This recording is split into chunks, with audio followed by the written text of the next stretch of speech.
I got this amazing video with Ron Desantis talking about this energy crisis that's happening right now, guys. So let's jump right into it. Joining me now is Florida Governor Ron Desantis. Governor, thanks a lot for your time. We appreciate it. You're taking communism head on in the great state of Florida, mandating these courses about the destruction this plague on humankind has caused. Give us an update on that. Well, Dan, we probably have more people with firsthand knowledge of communism in Florida, particularly southern Florida, than most parts of the United States. And so we've seen, Floridians have seen their lives shattered, their relatives' lives shattered by communism and Marxism in places like Cuba, Venezuela, Nicaragua. So it's important and it really matters. But I also look around and there's an ignorance. When you see on college campuses, you'll see students wearing Che Guevara t-shirts. They could have fly. Now, it's kind of funny. When I used to go to school, I used to see all these communist t-shirts and communist hats, and I'm like, what? Really? Why you live here in the States then? But it feels like maybe people want that to happen here in the United States. I hope not, but A hammer and sickle flag, and they speak reverentially about people like Mao Zedong. The body count for Marxism, Leninism is over 100 million people. Right. And it's important that our students understand that and that we as a state are taking time to honor the many, many victims of this really evil ideology.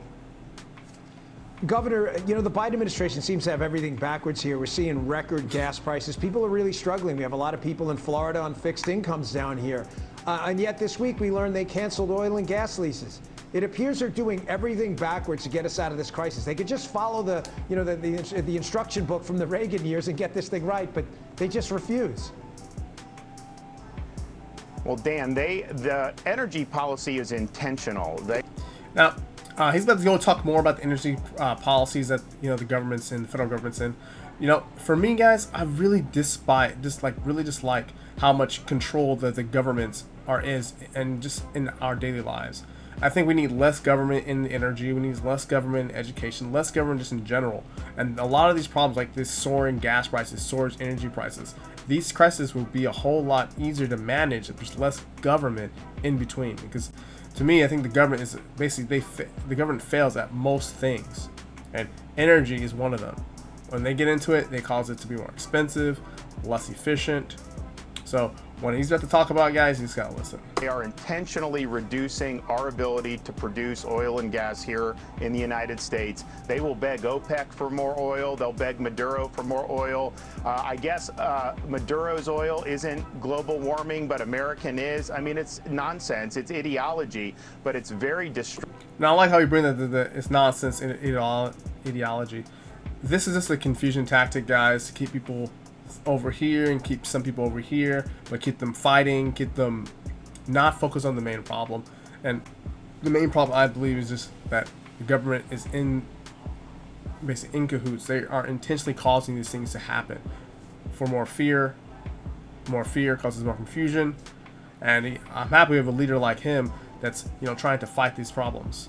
And people are getting absolutely hammered with gas prices, and the overall inflation is attributable more than anything to Biden's policy of printing trillions and trillions of dollars like they've done since he's gotten into office. Now, one thing to that, guys, literally almost every single president has done the exact same thing: print away, and they all support it. Bigger deficits, and I show this multiple videos, guys.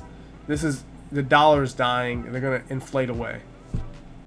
Was warned. You had Larry Summers. He was warned by Larry Summers and other Democrat economists. If you do this, you are going to spark inflation.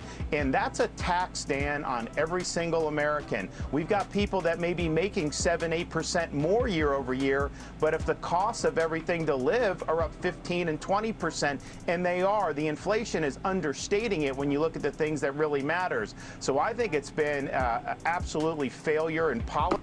And also, not just that, the price is going higher, the supply of it is even less of it. So people are fighting more for the same thing, and prices are going even higher on it. So we got an inflation problem, the dollar having some issues, purchasing power decreasing, and supply issues even more. So the problem is compounding, and we got the Rona. See, and here's the thing. reverse course, start producing more energy here in the United States. He could very easily do that, but yet what does he do? As you just pointed out, they are still canceling oil and gas leases. They don't want us to be energy independent, and they don't care if you suffer at the pump. Yeah, couldn't agree more. This has got to be intentional. Governor Ron DeSantis, thanks for your time. We appreciate it. Hey. All right, guys. Now that's a video. Governor Ron DeSantis is amazing. These guys can, he speaks so much facts, especially on Fox News and other channels. But just seeing the governor stand up to what's happening today is absolutely amazing. But what are your guys' thoughts, guys? Tell me in the chat, the box below. I will build in conversations. We'll talk about this. But I'll see you guys on the next video. Please like, share, and subscribe. I'll see you.